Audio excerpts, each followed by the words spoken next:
Rappers who could have easily prevented their downfall. Career is extremely hard to obtain, yet very easy to destroy. One mistake, one bad album, one tweet could start a ripple effect that leads a rapper to fade into irrelevance. Today we are going to look at the stories of rappers whose careers dwindled for reasons they likely could have prevented, starting with superstar Pride, a rapper who had the fastest and most ironic rise and fall of all time. Many of you heard Superstar Pride briefly in 2023 when his song Painting Pictures went viral. However, it wasn't necessarily viral for the song, but rather his obscure mullet-style haircut. The crazy part about this track is that it was originally uploaded in 2020 and went unnoticed. And mama, don't worry, you raised the... Then 2 years later, when he uploaded the live mic performance video to I did Painting hear that Pictures, song. it also fell on deaf ears. It wasn't until 5 months after the music video dropped, February of 2023, that Pride casually created a TikTok, posted the music video snippet, and it blew up. The first clip he posted got 10 million views. The second one did over 40 million views. Bro got the Sonic haircut. Bro looked like he got screamed at. Bro's haircut was 50% off. Nobody was talking about the song, just his hair. Then a viral trend emerged of people imitating his video with something ridiculous taped to the back of their head, which could not be outdone when someone managed to get an entire airplane strapped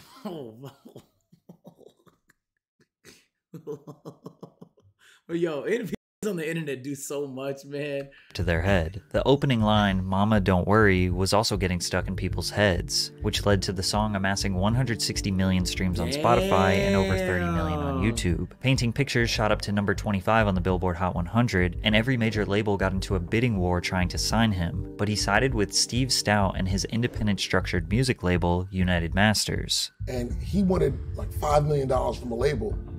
And when they didn't give him $5 million, they were offering him $3 million. He's like, if it ain't 5, I'm not signing it. I'm like, what? Pride let his ego get the best of him, refusing $3 million for wanting $5 million. 3 weeks after refusing the record deal, he was arrested for murder. Bro, what? Why are you murdering people? Brother. Bro, when you're negotiating with the labels, you shouldn't be negotiating for more money. You should be negotiating for better terms. Because if you ask for $5 million, even if they say yes, that's not the only thing they're gonna change in the contract. They'll be like, oh, you want more money? Bet. You're gonna give us even more control. They're gonna make you a slave, nigga. You should, bro. Nigga. Bro, this betting on yourself going wrong, bro. It's great to bet on yourself, but it's also like you can't be delusional, bro. A Mississippi rapper is charged with murder in Panola County. 20-year-old Kadarius Pride, known as Superstar Pride. The victim, Marcus Wheatley, was Pride's barber, likely responsible for his signature hairstyle. Wheatley's grandmother said Pride stormed into their house and gunned him down in the backyard. Currently, Pride is being held without bond and doesn't— Is this a real fucking story? I thought I saw a nigga in the chat say he probably just killed his barber. I thought, oh God, I'm like, man, that'd be crazy, right? Bro, you did what?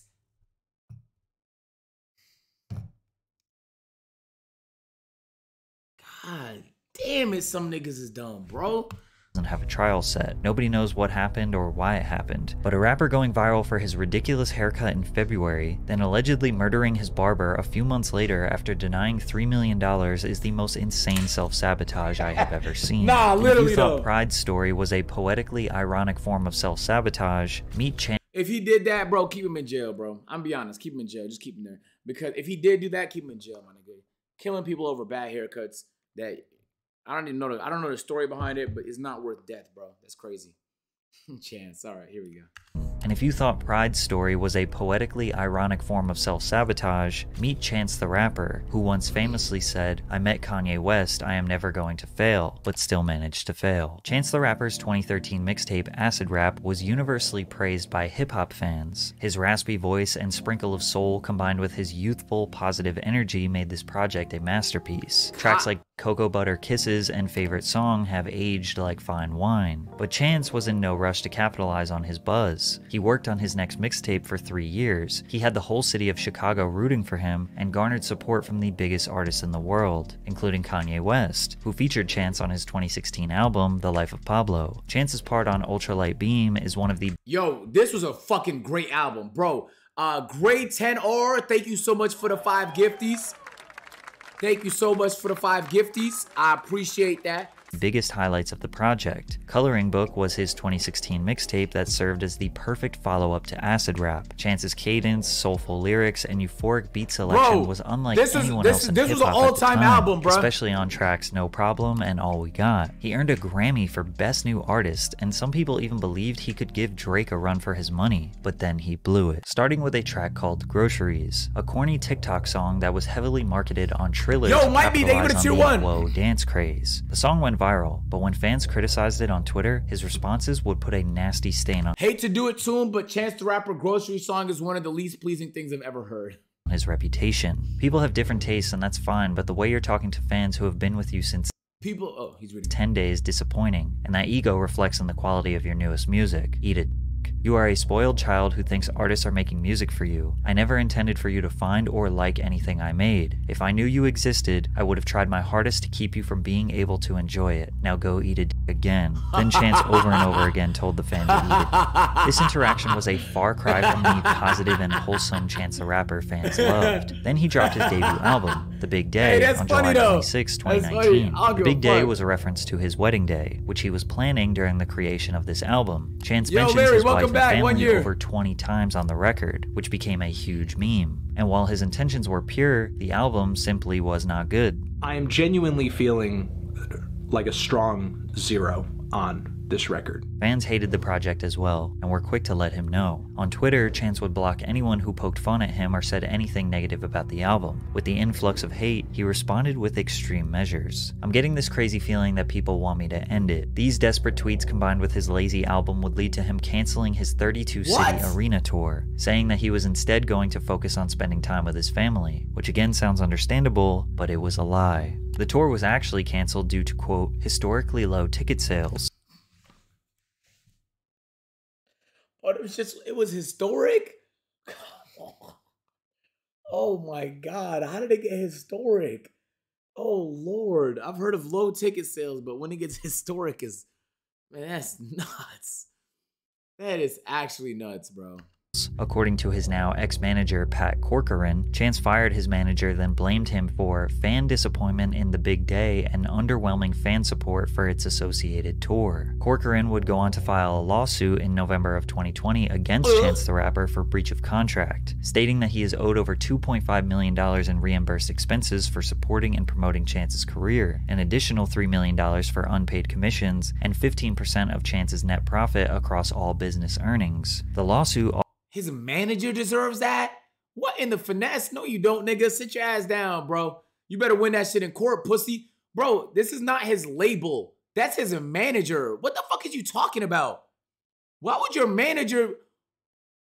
What the hell? Bro, unless Chance signed one of the worst contracts in manager history, my nigga, that's not... Bro, I just can't buy that, bro. Also revealed that Chance started working on his album in February of 2019, which was only 5 months before it was released. His manager knew there was not enough time for the creative process that was involved in releasing an album. Chance's recording efforts were compromised by unproductive and undisciplined studio sessions, procrastination, and lackadaisical effort, which explains why there are terrible lyrics throughout this record. If you blink it, you might miss it. You gotta click it or ticket. Life is short as a midget, but mine's a little LeBron. And how could we forget? Peanut butter jelly with a baseball bat. Peanut butter jelly with a peanut butter jelly. Y'all ain't ready for the jelly, it'll break y'all back. Chance let his own ego squander his career. He couldn't just admit that he made his fans wait 3 years for a bad album that was rushed out in 5 months. And the way he responded to them on Twitter was just childish. From here, all his hype died. On the other hand, if he stepped out of the limelight to genuinely focus on his family, that's respectable. Maybe that's something we should celebrate rather than see as a downfall. But Chance wasn't the only rapper whose Twitter fingers started their downfall. And wait, hold on though. And then I saw a clip of this nigga whining with a random bitch in a parade, which is okay. Which is okay if his wife knows about, like, if they agree to the shit and she don't give a fuck, it don't matter. It's none of my business. But it's just like, but he just made a whole album.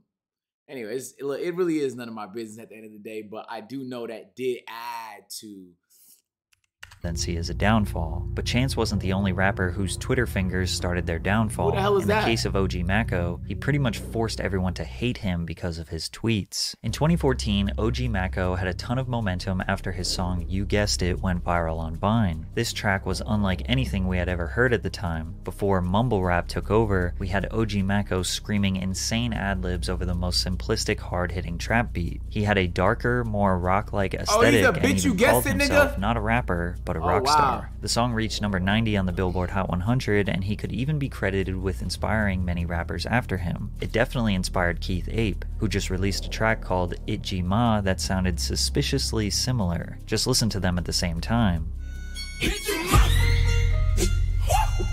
OG Mako tweeted, "I'm aware of the Koreans that mocked me and took my sauce. I'm not impressed. I'm not inspired. I think it's kinda lame. To each his own." Mako Why all Koreans caught the shade though, bro? Identify that nigga, bro. Come on, just point him out, man. Not all the Koreans. Nigga, all the Koreans is going down for this nigga's. Yeah. Can you imagine if one Ethiopian nigga did some dumb shit and then a nigga went on the internet and was like, man, I'm aware the Ethiopians mocked me. I mean, I don't know that nigga. Damn. Mako even accused Beyonce of stealing from him in her 7-Eleven music video. If you look at them side by side, he may have a point, but Mako was developing a reputation of a bitter, egotistical rapper who complains on the internet. He randomly took shots at his collaborators and label mates, the Migos. Mako felt the need to tell everyone that Skippa da Flippa invented the dab dance that the Migos were using in the song Pipe It Up, to which the Migos replied, "The Flippa man is Migo family. OG Mako, let's see you set a trend." Then Mako said, "Half the rap game has already bit one of my flows or ad-libs. Let me see them album sales." Meanwhile, OG Mako has never had a gold album, let alone the dozens What of the hell are you records talking the Migos about? have. Then he went after Lil That'd be like if you like told Katie, let me see you drop 30. Nigga, he's been doing it. Have you been alive? Bro, that's so weird.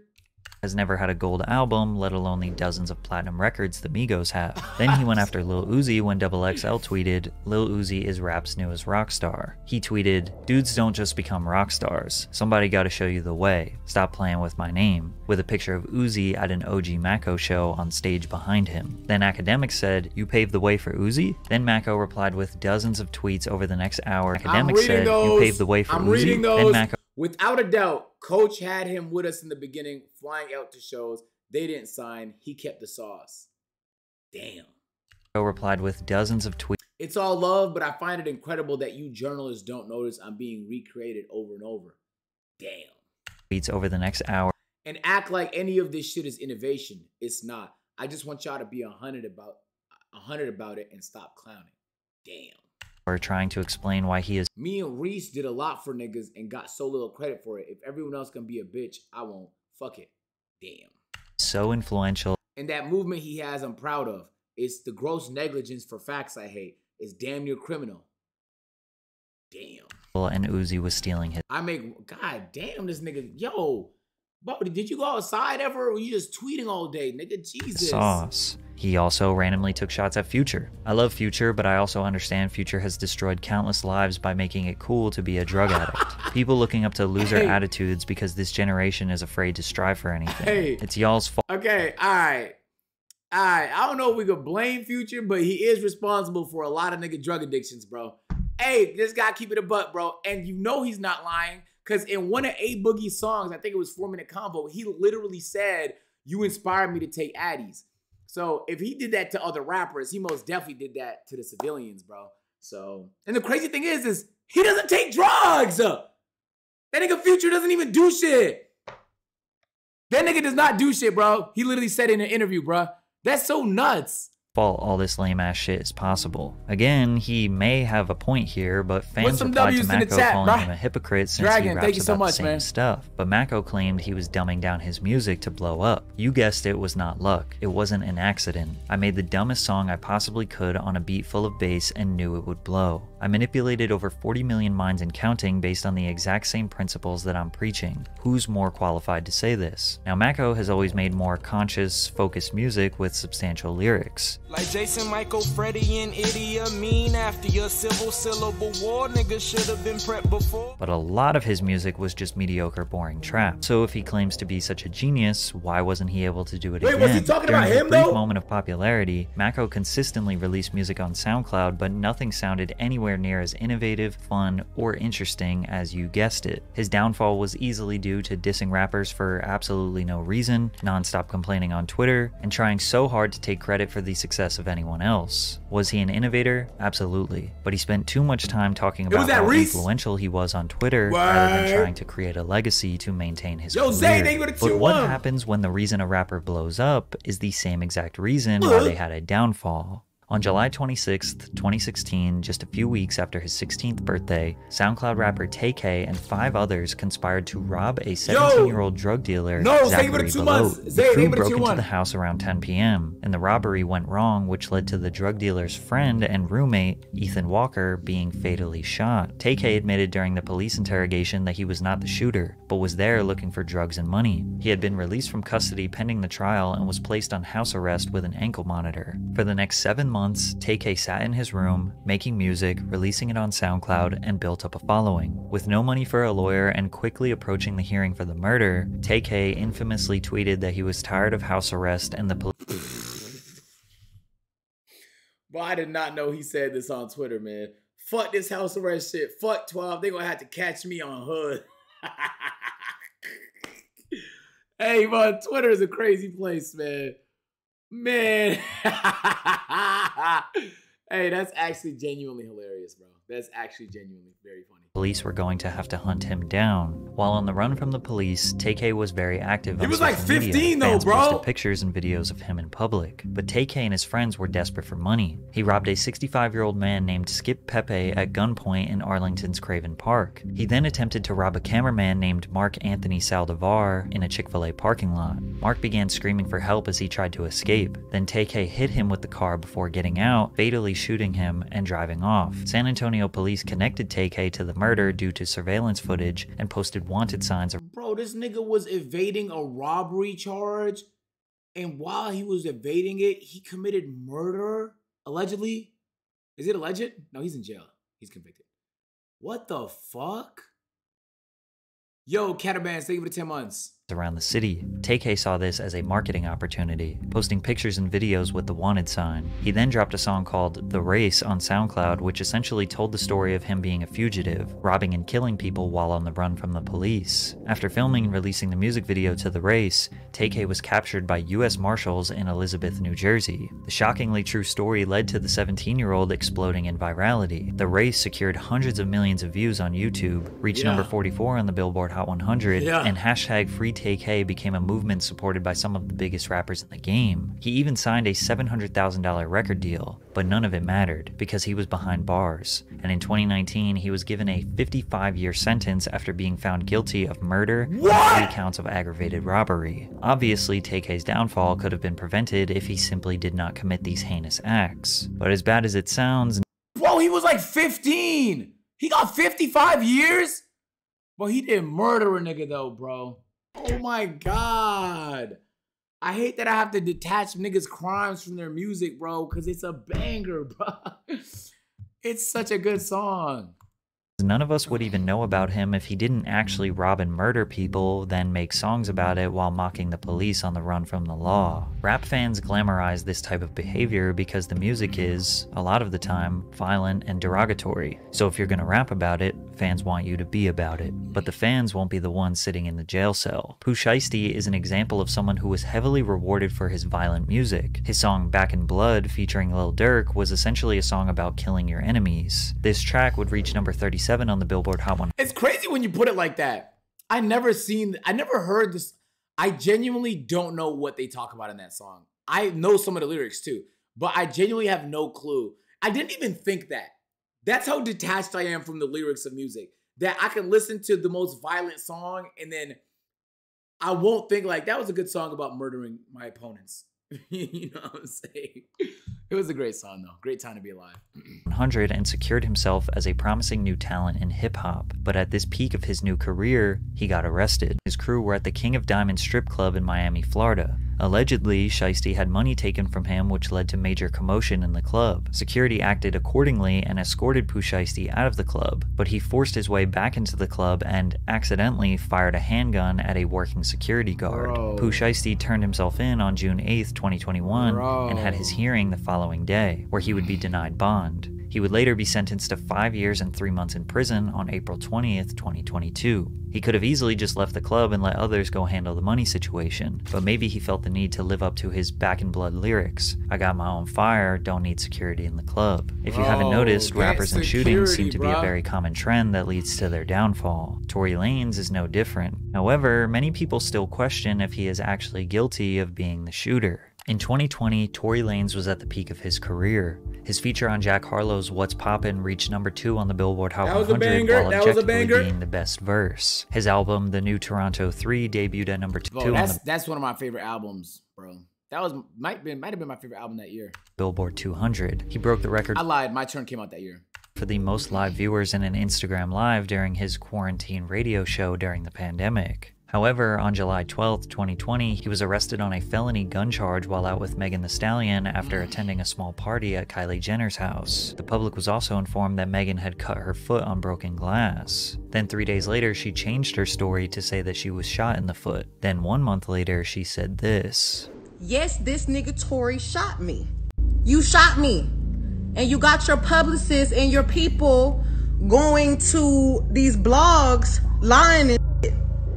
Stop lying. Social media immediately took Megan's side. Tory remained silent about the allegations, but responded with lyrics on his album Daystar. How the fuck you get shot in your foot and don't hit no bones or tendons? How the fuck your team is trying to paint me as a whole menace? Delusional, like how that 1942 from Kylie House still got you talking crazy, as well as also rapping about why he hasn't been nearly as vocal as Meg. Think I'm finna talk about an open case for some likes? Tory Lanez was charged with 1 count of assault with a semi-automatic firearm and 1 count of carrying a loaded, unregistered firearm in October of 2020. Although Tory claimed he was being blackballed by the music industry, his career continued to thrive. He released 4 albums independently, which would all garner hundreds of millions of streams. He received praise from LeBron James as well as dozens of other mainstream acts. Fans believed if it wasn't for this case, he would have been toe-to-toe with the biggest rappers in the game. But once we finally got the information from this trial, we would end up with more questions than answers. On July 12, 2020, Tory Lanez, his bodyguard Megan Thee Stallion, and her friend Kelsey Harris were attending a small gathering at Kylie Jenner's house. Megan testified that she lied to the police about the glass, lied to doctors, and basically lied about the entire situation out of fear. Bro, we made like 3 playback videos on this situation. This whole situation sucks, bro.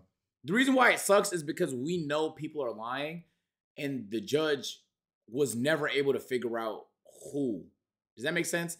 Kelsey, the third girl, she changed her testimony like multiple times for a various amount of reasons. But I didn't believe there was no evidence to convict Tory until I heard the phone call when he was originally locked up and went to jail. And he was talking vaguely, but those was not things you would say if you didn't just shoot somebody. But before that, like all the forensics evidence came back and said it couldn't have been shot from where Tory was sitting. It looked like this nigga was gonna clear it. I'm not gonna lie. But as more and more evidence leaked, eventually I was like, damn, bro, that's a phone call I would never have just because, like, I don't care if you're drunk, bro. Just why would you? But that phone call is what fucked him, in my personal opinion, bro. Because his fingerprints weren't on the gun. Forensics said it couldn't be shot from where he was. And the only other witness keeps changing her fucking testimony. So I don't think that's beyond a reasonable doubt. But then I heard the phone call and it convinced me, bro. Her new story was pretty simple. She said that they had an argument, she exited the car, Tory leaned out of the passenger side door, said, "Dance, bitch," and shot her from 25 feet away in the back of the foot. Then Tory ran up to her apologizing and she got back into the car so they could give her a ride home. The cops arrived when the neighbors reported the gunshots. Tory chose not to testify and defend himself, which he would later regret. Kelsey, Meg's friend, testified that Tory was trying to hook up with Kylie Jenner and Meg tried to convince him to leave the house. Meg was upset that Tory didn't want to leave, so she got into the car with Kelsey and drove almost all the way home before realizing she forgot her slipper and went back to Kylie's. They grabbed Tory the second time after Kylie allegedly told them to leave. In the car is when Tory admitted that he and Megan had been in a romantic relationship. Kelsey was shocked because Megan was the one who hooked up Tory and Kelsey in the first place. Kelsey also admitted that this was not the first time Meg had backdoored her when it came to men. Now we have a love triangle. and this is how the argument started. But Kelsey pleaded the fifth when it came to speaking about anything regarding the gun or shooting. The government offered her immunity, so she couldn't be charged with any crime even if she admitted to it. She still refused to speak. There was one witness, Sean Kelly, who saw the altercation from his balcony after being awoken by the arguing. Sean said he witnessed Kelsey get out from the back seat, open the front passenger door, and start physically fighting Megan in the front seat. He also said that the muzzle flash from the gun was closest to Kelsey. Much of his testimony was ignored because he couldn't identify the people by name since it was dark. He only said big man, small man, and 2 women. Nobody admitted to hearing the words dance bitch besides Megan. There was gunshot residue on Kelsey's hands and Tori's hands. Also after— You see what I'm saying? Imagine you heard all of this for like months. Just say you don't have a favorite artist and you're not picking sides. Bro, it's a layup decision. There's not enough evidence to convict, right? But hopefully he talks about the phone call. That was one of the last things I heard because shit kept leaking. Both camps were leaking shit. I'm not gonna lie to you.